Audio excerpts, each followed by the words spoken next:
بسم الله الرحمن الرحيم الحمد لله رب العالمين الرحمن الرحيم مالك يوم الدين سبحانك لا علم لنا إلا ما علمتنا إنك أنت العليم الحكيم. دین روان دی پرون یا بل ورځ مونږه د سورې فاتحه فضائل او بیان او بیا د بسم الله الرحمن الرحیم احکامات او فضائل دا مخکې بیان شو چې بسم الله الرحمن الرحیم په مدد نامې د الله شروع کوم چې نهایت رحم کون کی دی او ډیر مهربان ذات دی. او د دې سورې فاتحه متعلق حدیث مبارک را دی ته الله پیغمبر فرمای چې الله تعالی وایي چې دا سورې فاتحه دا زما او زما د بنده درمیان نیم نیم تقسیم کړی شوی دی. په دې کې او آیاتونه دي په لومبني درې آیاتونو کې زما حمد و ثنا ده او اخری درې آیاتونو کې د بنده دعا ده او درمیان کې د بنده عبادت او بیا د الله نه مدد غوښتل. الله په دا زما د بنده درمیان مشترک ده او په دې کې چې بنده زمانه سغواړي زب ول ورکوم. نو هغه لومبني درې ابتدایي آیاتونه چې پای کې د الله د حمد و ثنا ذکر دی. نو الحمد پدې کې د حمد خبر رااله. نو حمد وایستا د حمد ډېر معنی لغاتو کې بیان دي چې د حمد معنا شکر هم دی، د حمد معنا رضا هم ده، د حمد معنا جزا هم ده، د حمد معنا ثنا هم ده. ولیکن کوم معنا چې د دې علما بیانې چې حمد ویلی شي د چا اختیاري خوبه باندې تعظیما داغه تعریف کول. اختیاري خوبي صرف د الله ذات سره مناسب ده، بل چا چې کم دی خوبي چې کم دی هغه اختیاري نه وي. د انسان چې کم خوبه دي دا غیر اختیاري دي او د غیر اختیاري خوبه باندې د چا تعریف کیږي ثنا او داغه صفت بیانېږي هغه ته مدح ویلی شي. او حمد چې کم دی دا د اختیاري خوبه باندې د چا تعظیما ثنا بیانول تعریف بیانول دی ته ویلی شي حمد. بیا حمد چې کم دی یو قولی دی چې هغه په ژبه باندې د الله ثنا تعریف بیانول په هغه طریقې سره چې کوم الله تعالی د خپل پیغمبرانو په ژبه باندې د هغې تعلیم ورکړی دی چې هغه شان دا بنده په ژبه باندې د الله ثنا او د الله صفت بیان کی. دویم حمد چې کوم دی هغه فعلی دی چې یو بنده د خپل بدن په اندامونو سره د الله تعظیم وکي هغې ته حمد فعلی ویلی شي. بل حمد چې کوم دی هغه عرفي دی. عرفي هم دغه حمد ته ویلی شي چې د چا تعظیما د بدن په اندامونو سره خوا په ژبې سره وي یا د بدن یو اندام سره د هغه خوبې هغه عظمت او د هغې اظهار کوي هغې ته حمد ویلی شي. اوس دلته علما یو بله خبره کوي چې دلته لومبنې الف لام راغلی دی الحمد. دا الف لام باره کې وایي چې دا یا استغراقي دی او یا جنسي دی. مراد نه دا دی چې د هر حامد ویلی شي هغه کس ته چې هغه ثنا او تعریفات بیانون کی وي. نو هر حامد څوک چې ثنا او تعریف کوي یا نو دغه حامد د هر حمد د هر صفت د هر تعریف مستحق څوک دی؟ هغه الله تعالی دی. گویا په دنیا کې چې هر څومره مخلوقات دي او دا ټول مخلوقات چې کوم تعریفونه او صفاتونه بیانوي دغه تعریفونو صفاتونو مستحق هغه الله تعالی دی. لہذا تمام تعریفونه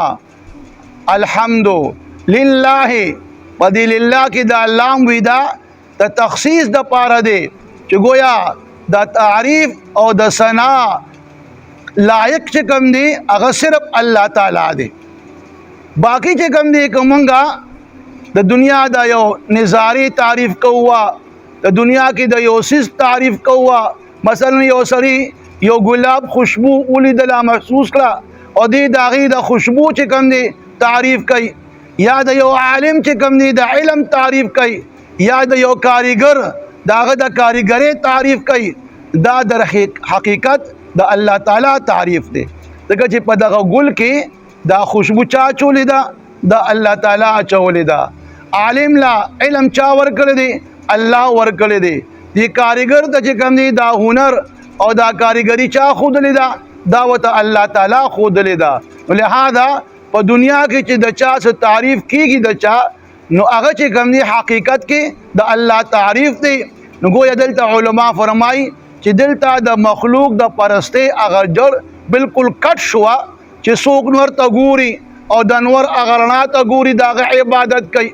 څوک د یو پیغمبر چې کوم دی د نبوت کمالات ته ګوري هغه پیغمبر چې کوم دی ځان له خدای ګرځوي،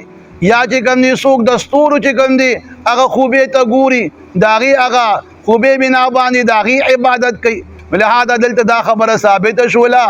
چې د انور لا دا کم خوبی او حسن چې ملو دی ورته دا الله ورکړی دی. پیغمبر د چې کم نبوت ملو دی دا الله ورکړی دی. لہذا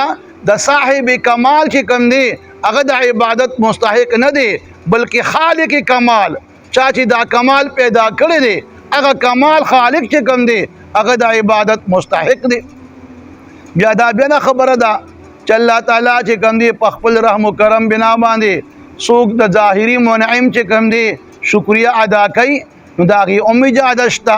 حدیث مبارک راځي د الله پیغمبر فرمایي چا چې د خلکو شکر ادا نه کو د الله شکر ادا نه کو. گویا د بنده شکر ادا کول نړوان دی، دله د الله تعالی شکر ادا کول پکار دی. الله کې یو بنده ته څه نعمت ورکړي وي، څه کمال ورکړي وي، او بیا د هغه نعمت د هغه کمال څوک صفت تعریفونه کوي، لومبنې به د الله شکریا او د الله چې کوم دی حمد و ثنا وي. علما په طور مثال یو بیان هم کوي چې یو سړی په لار کې پروت وي د لوګي نه لحاظ د لوګي په وجه باندې بې حاله وي او ډېر زیات چې کوم دی د لوګي هغه اثار پې وي، فریادونه کوي، په لاره باندې خلک تېرېږي، یو سړی ورته ودرېدو او چې وی قتل چې دا سړی خو یار ډېر زیات اوږې دی او دی خو مړ کېږي د لوګي د وجې نه، نو هغه وله خوراک وروړي، خوراک په هغه باندې کوي. خو ظاهرا خو دغه سړی لاړه خوراک یې راوړو او د باندې دا خوراک کوي. اوس دغه سړی چې کوم دا خوراک وروړي نو په دې باندې غور پکار دی چې دا خوراک چا پیدا کړی دی؟ دا خوراک خو الله پیدا کړی دی. که الله دا خوراک نه وي پیدا کړی د به دا خوراک د کم ځای نه راوړی وي. دغه شان که فرق که دا خوراک چېرته دته داسې میلاو شو خو د هغې دپاره بیا د پیسو ضرورت دی، دا پیسې څوک ورکوي؟ دا الله ورکوي. بیا که فرق خوراک هم وي پیسې هم وي، د دې انسان په زړه کې دا رحم جذبه اچول، د دنیا خلک په لاره تېرېدل هغې ورته توجه نه ورکوله او د چې کوم دی په هغه ته ودرېدو توجه یې ورکړه نو الله د ده په زړه کې چې کوم دی دا رحم چا اچولی دی؟ دا الله تعالی اچولی دی. اوس که فرق خوراک هم وي پیسې هم وي د رحم دا جذبه هم وي، خو اوس چې کوم کس باندې دی خوراک کوي د هغه خوله بنده ده، دواړه جبرې چې کوم دی یو دی شوي دي، نو خوراک به دې څنګه دله ورکوي؟ نو لہذا دلته د دې ټولو خبرو چې کوم دی باره کې چېرې دې سړي له دا خوراک چې ورکوي دا خوراک پیدا کول الله کار دی، بیا هغه له پیسې ورکول الله ورکوي، بیا په هغه کې د رحم ماده الله اچوي او بیا چې کوم دی دغه کس چې څوک چا باندې خوراک کوي داغه د خوراک کولو صلاحیت هم الله تعالی پیدا کوي. نو گویا دې ټول خبرو کې چې کوم دی حقیقت کې چې کوم دی منعم انعامات ورکول ولا الله تعالی دی او ظاهری سبب هغه انسان ګرځي. لہذا د ظاهری سبب نړوان دی با دی بندل پکار دی چې دی اول د خپل حقيقي منعم شکریا ادا کی او پس دا غینا بیا دا ظاهری منعم چې کوم دی شکریا ادا کی. نو الحمدلله اوس الله تعالی ته پته د پازل کې چې زما دا بندگان زما هغه شان حمد زما تعریف او ثنا نشي کولی چې څنګه زما د تعریف حق دی. نو الله په خپل باندې دا غي مونږ ته خودونه او خودلا چې تاسو د الله تعریف کول غواړئ د الله ثنا بیانول غواړئ نو الحمدلله وایي. د هر نعمت نه پس چې کوم دی تاسو چې کوم دی الحمدلله شکر دی د الله تعالی چې دا نعمت موږ راکو. دغه د حدیث مبارک کې را دي چې کله یو بندا خوراک وکي او د خوراک نه پس وی چې الحمدلله الذي اطعمنا وسقانا وجعلنا من المسلمين. تمام تعریفونه تمام صفاتونو مستحق یو الله تعالی دی. هغه الله تعالی چې موږ باندې خوراک او اسکاک وکړو او موږ مسلمانان وګرځولو. دا الله پیغمبر فرمای چې په دې دعا سره یو خاصه د الله د نعمت شکریا ادا کړه نو الله ولا غ نعمت نورم سیوا کی او بل خو الله تعالی تیر شي ګناهونه معاف. دغه شان چې سړی لوی بولو کی واړه بولو کی او بیا دا وای چې الحمدلله الذي اذهب عني الاذى وعافاني. شکر دې د اغزاد چې رب دی الله دی چې زمانه تکلیف رفع کو او مال عافیت راک. نو گویا دا واړه بول او لوی بول چې کوم دی دا کول بدن نه وتل دا یو لوی نعمت دی. که فرق دا واړه بول لوی بول بنشیا انسان چې کوم دی دا غي د درنا قریب المرکیږي مرتي. لہذا دا هر نعمت د حصول نه پس الحمدلله ویل پدې باندې هغه نعمت سیوا کیږي هم او ثوابونه په هم ملاويږي. دغه شان چې سړی د خوب را پاسي الحمدلله الذي احيانا بعدما اماتنا والیه النشور. حمد او د ثنا قابل اغزاد چې مات باندې مرګ راوستو د مرګ نه پس بیا جمدی کړم گویا د خوب نه پس بیا را بیدار کړم او دی الله ته واپس کېدلی جمع کېدلی. نو گویا د هر نعمت نه پس چې کوم دی دا الحمدلله ویل. حدیث کې دام را دي چې یو بندا سار او ماخام ساره کې کوم دی سل پیری سبحان الله وی نو الله دل چې کوم دی د سل حجونو ثواب ورکي او چې ماخام ټیم کې الحمدلله سل پیری وی دل دمه ثواب ورکي چې گویا د چې کوم دی د مجاهدین لپاره سل اسونه چې کوم دی مهیا کړی. اوس د دې حمد و ثنا رب العالمین مستحق ذات الله تعالی دی. اوس هغه الله سوق دی هغه د تمام جهان پروردگار دی. لفظ رب چې کوم دی مالک ته ویلی شي تربیت کون کی ته ویلی شي څوک چې تربیت کون کی وي هغه ترب ویلی شي. دلته بیا علما فرمای چې دا رب د اطلاق ما سوا د الله نه بل چا باندې کول جایز نه دی بغیر د اضافت نه. هر کله چې یو څه ته اضافت کله وشي نو الته بیا جایز دی چې رب الدار د دې کور مالک الته چې کوم اضافه د کور ته وشو نو الته رب الدار ویل چې کوم دی جایز دی. خو اس رب چې کوم دی ویل دا ما سوا د الله نه بل چا د پاره پدې باندې اطلاق نه کیږي. او دا الله چې کوم دی تربیت کون کی دی د تمام عالم د تمام جهان. او دا تربیت چې کوم دی الله د خپل بند عالم کوي. اصل کې عالم چې کوم دی د الله نه ما سوا څومره چې موجود څه دي هغه ته عالم ویلی شي. بیا چې کوم دی پدې کې بیا صحابه کرامو چې کوم منقول دي ابو سعید خدری فرمایي چې الله تعالی چې کوم دی سلويخ زر عالم پیدا کړی دی پدې کې یو عالم چې کوم دی شرقن مغرب پورې دی. مقاتل رحمه الله فرمایي چې اتیا زر الله مخلوقات عالم پیدا کړی دی پدې کې سلويخ زر چې کوم دی د فضایی د اوچ عالم دی او سلويخ زر چې کوم دی دا سمندري چې کوم دی هغه عالم دی. ابو العالیہ فرمای چې یو انسان عالم دی یو جن عالم دی او بیا د دنیا هر ګډ کې سلور زاویې دي په هر زاویه کې 1500 عالم موجود دي برحال دا مختلف اقوال دي خدا دنیا یو ځان له عالم دی پدې کې انسان یو عالم دی لہذا الله چې کوم دی د تمام عالم پروردگار دی تربیت کوونکی دی اوس تربیت څنګه کوي یو زمیدار چې کوم دی پسمکه کې یو دانا د غنمو یا د جوارو واچولا په خور کې ډوب شولا پته هم نه لګي اوس الله تعالی چې کوم دی دغه دانا د خپل حکمت بالغه باندې دا دانا چې کوم دی هر طرف تشلیږي نه بلکې دا چې کله اوپر سیږي نو د دینه یو دا بره طرف ته وشلیږي او لاندې طرف ته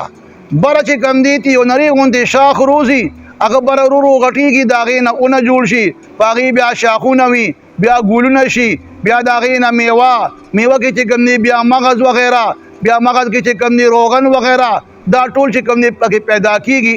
او لاندې چې کوم دی دغه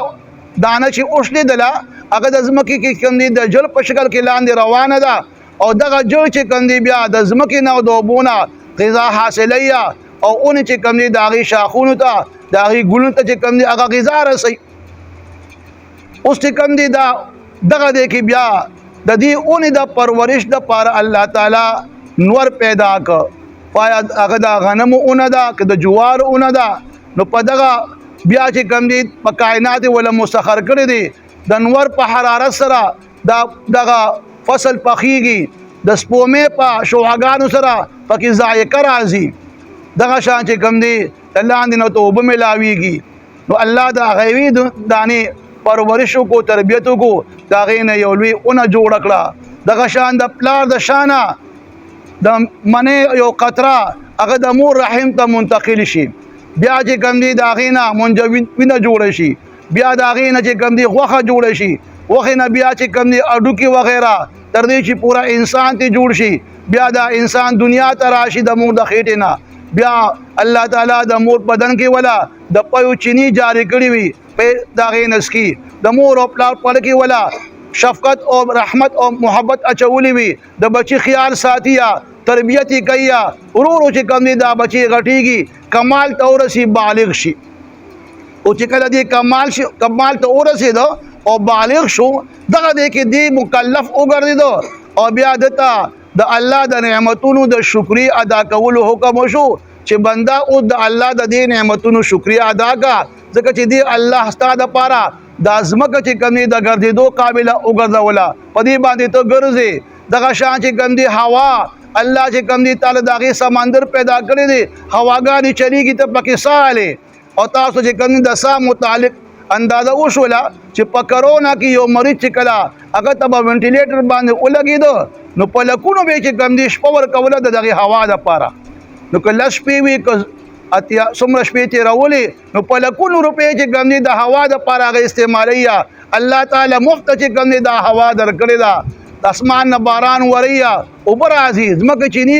د اوبو روباسي نور چې کوم دی هغه الله روز پیدا کړه د چې ته پکې روزګار وکړې د آرام دپاره شپه پیدا کړه ته پکې آرام وکړې ګویا الله ستا د ټولو ضروریاتو خیال ساتلی دی نو ای بنده د دغه ذات چې کوم دی ته حمد و ثنا ووایه او د دغه ثنا چې کوم دی تعریفونه بیان کړه الرحمن الرحیم اوس هغه رب چې تمام عالم پروردگار دی نو اوس دا ذات چې د خپل عالم دا تربیت کوي د دې دا ضروریات پوره کوي نو دا غوري الله باندې څه لازم نه ده یا الله څه مجبور نه دی چې تاسو نه مجبور دي ځکه تاسو چې کوم دی الله رزق درکوي یا چې کوم دی الله تعالی باندې څه زور او دبو دی ځکه چې کوم دی تاسو له الله تعالی رزق درکوي نه اگر رحمان دی او رحیم دی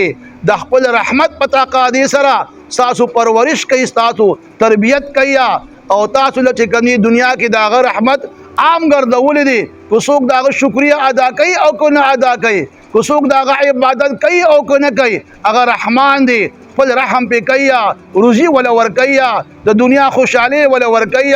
خو بیا رحیم دی داغه رحمت کامل او مکمل دی پر ورځ د قیامت په صرف چې کوم دی په منانو باندې مهرباني کوي کافران به چې کوم دی التبیا د الله د مهرباني نه محرومي نو دا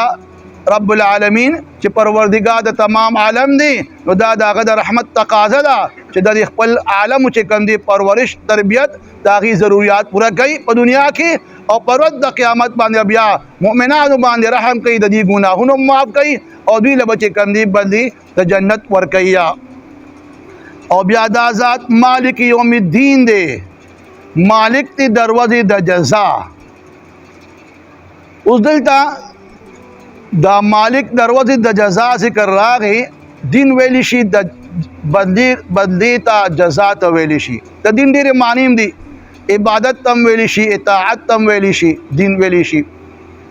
او بهرحال دلته دا ورځې د جزا ذکر راغی چې مراد نه د بدلی ورځ ده دنیا یو دار العمل دی په دې کې هر یو انسان عمل کوي یا ښه عمل کوي یا بد عمل کوي نو د الله چې کوم حکمت دی هغه حکمت دا دی چې هر کس ته چې کوم دی داغه د عمل بدله ملو شي اوس کو فرق ورځ د قیامت نه وي نو دې دنیا کې بعض خلک ظالمان وي ظلمونه کوي نو ظالم ته خو دنیا کې پوره سزا نه ملاويږي او مظلوم ته چې کوم دی پورا بدله نه ملاويږي نو الله د دې د پاره ورځ د جزا مقرر کړه شرع دې ظالم ته چې کوم دی داغه د ظلم سزا ملو شي او مظلوم ته چې کوم دی داغه د مظلومیت بدله ورکړي شي دغه شان نیکو خلقو ته داغي د نیکو اعمالو بدله د ثواب په شکل کې ملو شي کم چې نافرمانه دي کفار دي هغه ته د خپل کفر او شرک سزا د جهنم په شکل کې ملو شي نو الله دا ورځ د جزا څخه مقرر کړه چې دا د بدلی ورځ ده په دې باندې به انسان ته د اعمالو بدله ملاويږي او دلته دا سوال پیدا کیږي چې الله خو اوسم مالک دی دروازه د جزا د مالکیت ذکر ولې راغی نو الله تعالی یقینا حقيقي مالک اوس هم دی او الله تعالی په خپل فضل او کرم سره د انسانانو ته یو ناقص ملکیت هم ورکړي دي چاله جیداد ورکړي دي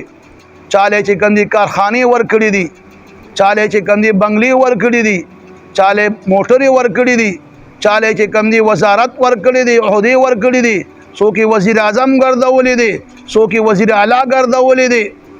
دا ناقص ملکیت چې کندي دنیا کې انسان ته ملو دي خدا به طور امتحان ازمائش ته چایا بندا د دې ملکیت د څومره فایده لري دا چې الله دې سره ورکړي دي نو دا د صد پاره ورکړي دي برحال دنیا کې چې کندي الله تعالی مجازي مالکان هم ګرځولې دي بعض خلکو له چې کندي د دنیا اسباب ورکړي دي چاله لک چاله ډیر اوس دروازه د جزا ملکیت دلته مالک خبر ذکر اعلی نو دا دروازه د جزا مالک دا خبره ذکر وشولا چې پروت د قیامت باندې با اس یو انسان د سم مالک نوي نه به خادم وي نه به مخدوم وي نه به مالک او نه به آقا او نوکر وي ټول بچ کني یو شان وي لہذا الت حقيقي بادشاہي با لمن الملك اليوم لله الواحد القهار الله بو چې د چا لپاره بادشاہي ده د هغه ذات بادشاہي ده چې هغه یو دی او قهار دی لہذا د ورځې د جزا مالک ذکر وګو چې په ورځ د قیامت په بیا څوک د سم مالک نه وي نه به څوک د پیسو مالک وي نه به د عہدے مالک وي نه به د جیداد نه چې کوم دی د بل څه صرف مالکیت په د جزا چې کوم دی هغه الله تعالی وي او دلته علما فرمایي چې د دین متعلق یو دین دی یو شریعت دی یو مذهب دی یو مسلک دی او دغه شان چې کوم دی نورم پکې خبرې شته تو د دین متعلق چې دا دین چې کوم دی دا بنیادی عقاید ته ویلی شي د تمام امتونو چې کوم دی دین یو شان دی چې هغه عقیده توحید دی رسالت دی قیامت دی ورځ د جزا دا حشر نشر دی دغه شان چې کوم دی د قتل حرمت دی د زنا حرمت دی دا ټول کې یو شان خبره ده نو دې ته ویل شي دین بل شریعت دی هر پیغمبر د خپل زمانه په لحاظ سره خپل مخصوص عبادت هغه چې کوم دی داغي احکامات نافذ کړی دي نو هغه ته شریعت ویل شي بل چې کوم دی مذهب دی ائمه مجتهدین چې د قران او د حدیثو نه کم احکامات او استنباط کړی دي نو هغه ته مذهب ویل شي بل دی مسلک دی ته ویا چې کوم صوفیا مشایخ د طریقت خلکو ته سو وظایف ورکړي وي او بیا هغه وظایف چې کوم دي هغه دی هغه باندې دی چلیږي هغه ته مسلک ویل شي. نو گویا زمونږ دین چې کوم دی هغه اسلام دی، مونږ مسلمانان یو، شریعت زمونږ محمدی دی، د الله پیغمبر د آخري پیغمبر شریعت باندې مونږه اتباع کوونکي یو. مذهب چې کوم دی زمونږ هغه حنفی دی، ماتوریدی دی، او مسلک چې کوم دی بیا د هر چا خپل خپل د سلور چې کوم دی سلسلې دی، قادریه، چشتیه، نقشبندیه وغیرہ. نو بدی کې چې بیا د چا نه چا سو وظایف اغشت وي هغه باندې عمل کوي نو هغه ته بیا مسلک ویل شي. او دغه شان چې کوم دی بل پکې مکتب فکر هم وي چې د مختلف مدارسونو چې کوم دی د علم حاصل کوي، چا چې کوم دی د دیوبند علم حاصل کړی وي، چا چې کوم دی دغه نه څوک چې کوم دی بریلیان او څوک دیوبندیان دغه مکتب فکر خبر راځي. اوس دلته علما فرمایي چې دلته الومبني ذکر د الحمد وشو چې د تمام صفاتونو مستحق الله تعالی دی. نو د حمد او د ثنا او د تعریف مستحق د پاره یو څو وجوهات بیانېږي چې چا کې د سلور خوبې وي، سلور وجوهات وي، نو د حمد او د ثنا مستحق وي. یو دا چې د چا ذات کامل وي او د محاسن کمالات مالک وي او د تمام عیوبنا بالکل پاک او صاف وي. دویم دا چې چا ماضی کې چا باندې څه نعمتونه کړی وي، څه احسان یې پې کړی وي، نو د هغه ماضي هغه احسان په بدله کې دی به د هغه حمد او ثنا بیانوي. او یا مستقبل کې چې کوم دی په هغه باندې څه نعمتونه یا احسانات کوي د هغه به حمد بیانوي. او یا چې څوک د چا د یری نه د خوف نه د چا صفتونه تعریفونه بیانوي، نو دا ټول خبرې د الله په ذات کې موجود دي چې الله تعالی د محاسن و کمالات و مالک دی، داغه کمال کامل دی، داغه ذات د تمام عیوب و نقائص و نپاک دی، نو ځکه د حمد مستحق دی. ماضی کې چې کوم دی الله تعالی انعامات کړي دی بنده باندې چې دا بنده اول اړونه وجود نو بیا الله دې له وجود ورکو او دنیا ته راوستو. مستقبل کې چې کوم دی بیا نو داغه لومبني خبره الحمدلله کې رااله چې الله چې کوم دی د تمام عیوب نقائص نه پاک دی او د کمالات مالک دی. رب العالمین کې د ماضی خبر رااله چې دا رب چې کوم دی پروردگار دی ته تمام عالم چې پرورش کوونکی دی، چاول دا انسان یا مخلوق نو الله پیدا کو، پرورش داغو کو، د تربیت ورکو، دی کمال تر ورسو. رب العالمین هغه ته اشاره ده. او بیا مستقبل کې هم دا الله تعالی په دغه خپل بنده باندې رحمتونه کوي، دنیا کې مهرباني کوي، بیا رحیم دی په آخرت کې په مهرباني کوي مؤمنانو باندې. نو دې کې اشاره الرحمن الرحیم ته ده. او کوڅوک د چا د یری نه کوي نو الله مالک یوم الدین دی، رد جزا مالک دی، خاوند دی، بادشاہی با پرد د قیامت د الله تعالی وی. ولهذا د خوف د یری نه هم الله تعالی دا ثنا او د تعریف مستحق دی. ودل بل علماء یو خبره کوي چې دا الله تعالی ثنا صفت بیانول، دا الله شکریا ادا کول، دا خو الله تعالی ذات د دې مستحق دی. اوس کده یو بندا څوک چې کوم دی تعریفونه کوي نو مخامخ یا پیششا کوي داغه، نو احادیث مبارک بعد کې ممانعت راغلي دي چې رتا ته چې کوم دی د چا متعلق دامو آئے چې دا سړی داسې دی چې را د الله پنځ باندې دی داسې دی،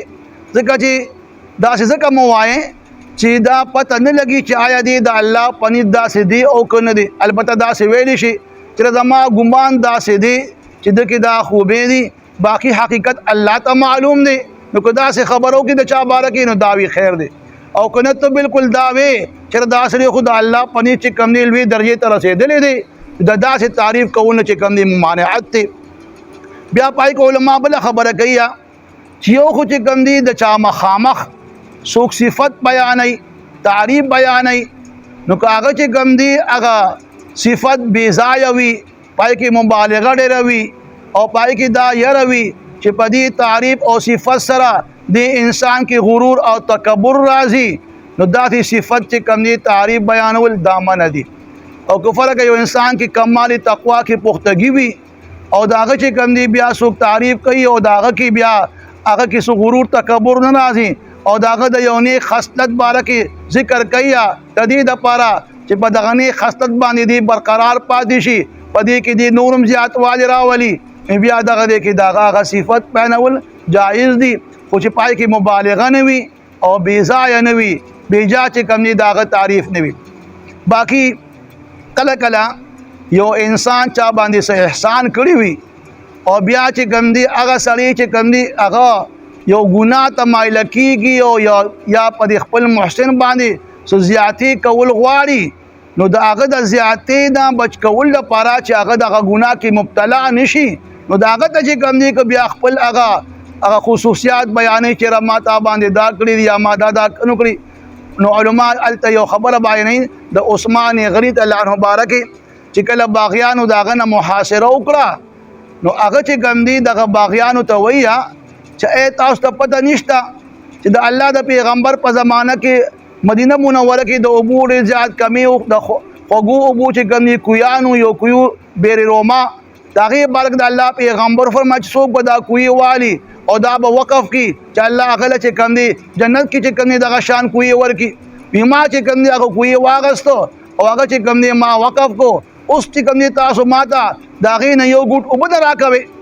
دغه شان د الله پیغمبر چې کله مسجد نبوي کې خلک سیوا شو او راتن نازې کمو خوا کې چې کوم ځای او بل شو د الله پیغمبر فرمایي څوک به دا ځای واخلي چې ځان له جنت کې چې کوم دی ځای واخلي، ما چې کوم دی هغه ځای واغستو او جومات ته مې وقف کو. دغه شان چې کوم دی بیا مختلف غزواتو کې د الله پیغمبر چې کوم دی چندې باره کې اعلان کړی دی او ما چې کوم دی دومره چنده ورکړې ده. دا د دې دپاره هغه وکړل چې دا باغیان د دې خپل بغاوت نه وړي او د دې لوی جرم نه ځان بچ کړي او یا پې چې کوم دی هغې باندې حجت قایم شي چې سبا هغوی دا ونه ویه چېرې موږ ته چې کوم دی دې خبرې معلومات نو، لهذا بعض اوقات که فرق داسې وي نو هغه سړی د خپل ګناه نه د بچ کولو دپاره که هغه دغه خپلې خبرې وړاندې کړي نو دا دې کې هم مسلمانیت وي نشته. الحمدلله رب العالمین. تمام صفتونه خاص د الله دپاره دي، رب العالمین چې پروردگار دی د تمام عالم د تمام جهان، الرحمن الرحیم. په دنیا کې د رحمت عام دی مؤمنانو کافرانو ته، الرحیم او رحیم دی مهربان دی خصوصا په مؤمنانو باندې په ورځ د قیامت، مالک یوم الدین او مالک دی د ورځې د جزا. الحمدلله تمام صفتونه تعریفونه لایق ذات خاص الله تعالی دی، رب العالمین چې د تمام جهان پروردگار دی، الرحمن الرحیم چې هغه رحمان په دنیا کې په تمام مخلوقاتو باندې کافر مسلمان ټولو باندې رحم کوونکی دی، الرحیم پر ورځ د قیامت صرف مؤمنانو باندې مهرباني کوونکی دی، مالک یوم الدین او مالک دی د ورځې د جزا. اللهم صل علی سیدنا ومولانا محمد وآله وعترته بيد كل معلوم لك إلهكم إله واحد لا إله إلا هو الرحمن الرحيم ألف لام ميم الله لا إله إلا هو الحي القيوم ربنا آتنا في الدنيا حسنة وفي الآخرة حسنة وقنا عذاب النار. إله العالمين مونږ ټولو ته د قرآن مجید مبارک فهم حاصل کړي. یا الله مونږ ته د قرآن مجید زده کولو توفیق راکړي. یا الله ماته د صحیح ترجمې او تفسیر کولو توفیق راکړي. یا الله کوم احکامات قرآن مجید کې بیان دي په دغه ټولو موږ ته عمل کول آسان کړي او یا الله موږ ټول د محرماتو ممنوعاتو نه بچ وساتي.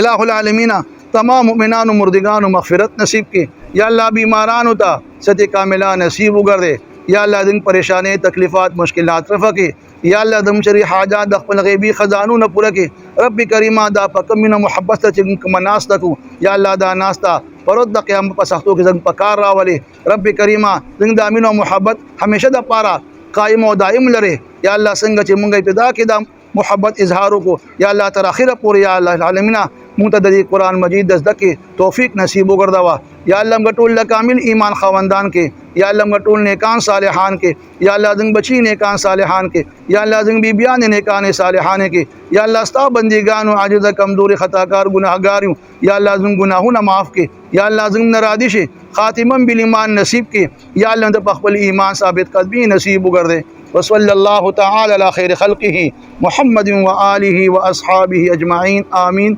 बिरहमतिका या अरहमर राहिमीन।